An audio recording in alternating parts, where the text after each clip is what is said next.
Hi. Gonna move this down so you guys can see a little bit better. This set of notes is going to cover the English Civil War. So the first thing that I want to point out is that this is a civil war. And what that means is that it's a war within one country. So most high school students have the context of the American Civil War, where the United States split in half, North versus South, and fought against Americans versus Americans. And that's the same concept here, not the North versus South concept, but that it's Englishmen versus Englishmen. I do also want to apologize if there is a lot of background noise. My house is not very quiet today, so I do apologize about that. You can ignore any of the arrows and things that are around. If we were doing this set of notes in class, back when I used to do these sets of notes in class, I had some like silly little videos that I added in to break things up, and that's what those links are for. So they don't really mean anything. They're not like, hey, look at this picture or anything like that. So, the English Civil War is a fight between people who believe in the power of the king versus people who believe in the power of parliament.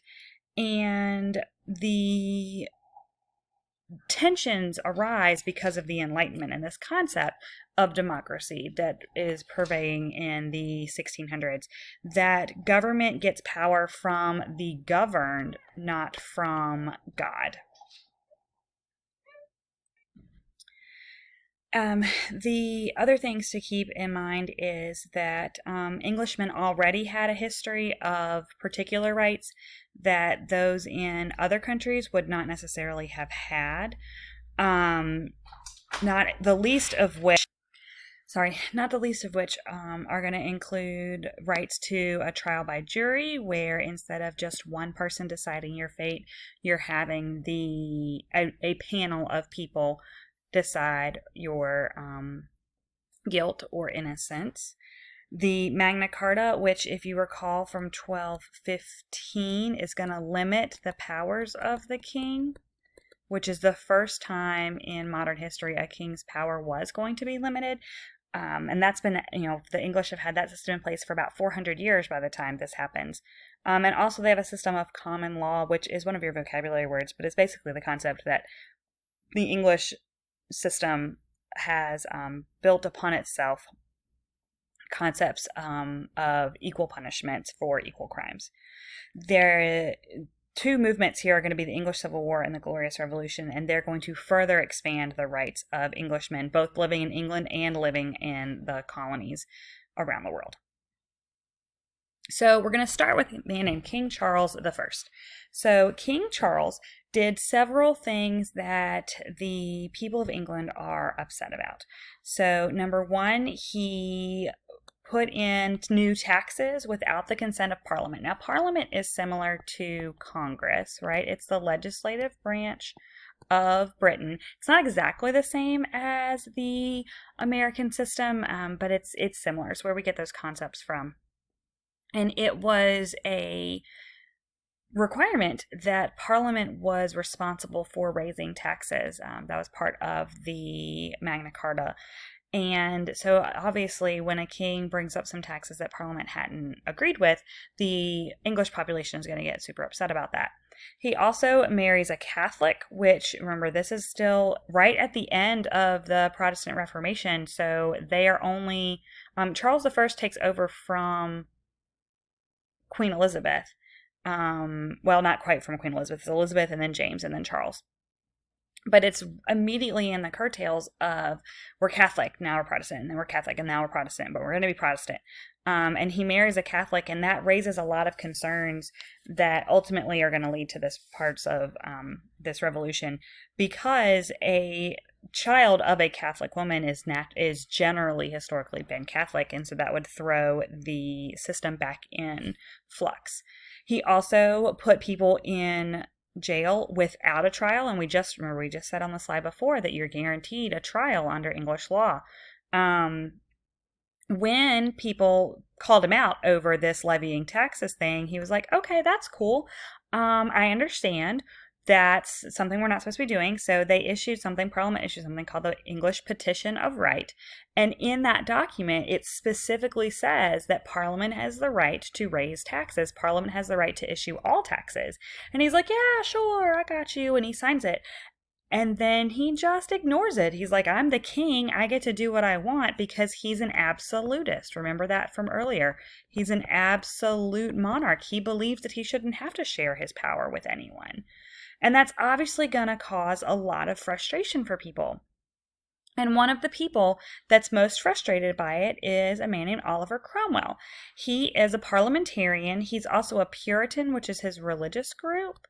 And he leads the Parliament in an actual war against the king. They have a series of wars basically to eradicate the absolutist monarchy of England. They get rid of the King of England. And it's a lot of battles and things, and we're not going to get into all of that. But at the end of it, Cromwell wins, right? The Puritans win. And they execute Charles I. And this is the first time that a king is publicly executed by his own government. So it's not an assassination or anything like that. They arrest him, they charge him with crimes against the state, and they execute him. And then Cromwell takes over. And in theory, you're gonna have a democracy, right? You're gonna rule by Parliament. Except that Cromwell doesn't do that. Cromwell disbands Parliament. He gets rid of it entirely. He literally led Parliament, and they're like, we should rise up against the king. This is ridiculous. Power to the people. And then when he becomes the leader, he gets rid of Parliament and rules for a decade, for 10 years. He rules England as a dictator, which is exactly the same thing. Under Cromwell's rule, Cromwell is very much so not liked. Cromwell has these very conservative religious values, and he starts banning all kinds of things. He bans public music, he bans public dancing, he bans public theaters, he bans Christmas because you could not, his religious beliefs were so stringent that giving gifts to other people for their birthdays or for Christmas or for holidays is putting them above God and honoring them above God. So he gets rid of anything sort of extra. He does, though, and this is important, he does expand public education as part of his rule. And there is this movement that you see of the strengthening of the English family as a result of Cromwell's Puritan rules. So he rules for a decade. People hate it. And at the end of it, he dies, and Parliament's like, well, shoot, what do we do now? Like, we don't have a king, so we don't have any hereditary system. We really don't have a parliament either because we haven't been in existence for 10 years. I mean, there is like a system in place for how parliament could function, but they don't have a leader. And so they're like, oh, you know what? Living in France right now is Charles's son. Charles, that king that we executed a decade ago, his son's living in France because he fled. He escaped from England, and he was living in France as like a displaced monarch living under the protection of the King of France. And so they brought him back. And this is called the restoration of the monarchy. Right? It's this green part right here, the restoration of the monarchy, because they brought back the King of England. And he rules as he shares some of the power with Parliament, but not a lot of the powers with Parliament. He brings back religious toleration because under Cromwell, it was his way or the highway. He brings back art and entertainment and music and holidays. They call him the Merry Monarch. And that's actually what this video is. It's a silly little song about the Merry Monarch and how much fun he had with everyone, including his various female relationships that he had. He's also the king for whom Cocker Spaniels are named, because I don't know, you can't really tell from this picture, but he's got really curly hair, and the curls on Cocker Spaniels' ears are named as a part of Charles II. So he's a really powerful, unifying figure in English history. So after Charles II, will come James II. So if you're keeping up with your people here, you had Henry VIII, and then you had Mary, and then you had Elizabeth, and then you had James I, then you had Charles I, then you had Cromwell, then you had Charles II, and now we have James II. And it's a little complicated because these are all the same names. But this is our line of succession here. And I'm going to change my font just a little, or my colors just a second, so you guys can see what we're talking about here. But Henry VIII was Protestant, and then Mary was Catholic, and then Elizabeth was Protestant, super Protestant, right? Charles II is also Protestant, but James II is going to be Catholic.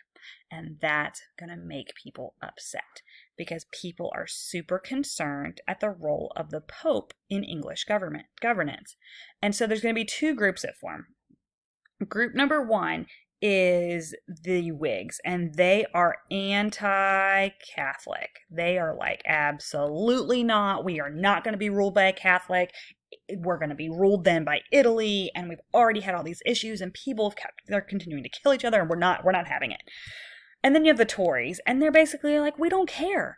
The right of English succession is much more important. We've already had enough flip-flop between Mary and Elizabeth. People weren't really sure whether Elizabeth had a right to be queen because Catholics didn't recognize that her mom was ever married to Henry VIII because they didn't recognize the divorce.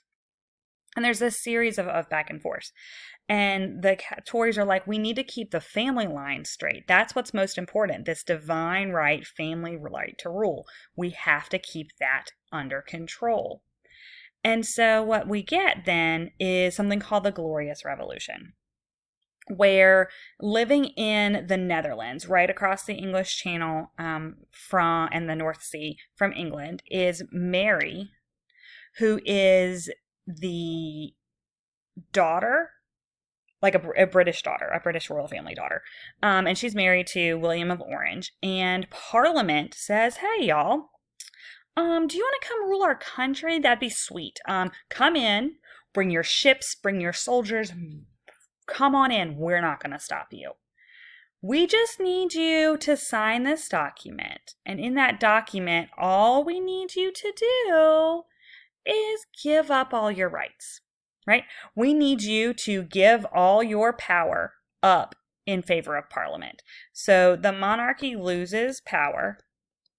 They lose most of their governing responsibilities. And Parliament is given those responsibilities. So William and Mary basically give up most of their political political responsibilities, and then become the King and Queen of England. So that document that they signed, the English Bill of Rights, which is right, the title of it's right here. These notes need to be a little bit reformatted. Sorry about that. Makes Parliament supreme. They're the higher power. Parliament must meet regularly. With us, Congress is scheduled to meet annually. Parliament was only meeting at the time at the request of the king, and now they're on a set schedule, right? The House of Commons, which is one of the two houses of their parliament, controls all the spending. They control all the money. We give that power to our Senate as well. They also ban Catholics from ever ruling the Kingdom of England. So even if like one of the members of the British royal family wants to marry a Catholic, they are generally asked to convert to the Church of England. Actually, Meghan Markle, she wasn't Catholic, but she also had to join. She didn't have to, but they strongly encouraged her to join the English Church before she got married to Prince Harry a couple of years ago. It also guarantees jury trials because remember, way back under Charles I, he got rid of jury trials. Habeas corpus, this is the fact that you must be charged or released. You can't hold someone in prison without charging them with something. And to get rid of excessive fines and cruel punishments. Several of these things are then put into the U.S. Bill of Rights. We take those same concepts and apply it to our own government. So that's really the point, is that the English system is going to be forever changing and pushing over. So that's all I have for you guys. If you have any questions, I know this is a little complicated, just reach out and let me know. Bye guys, see you next time.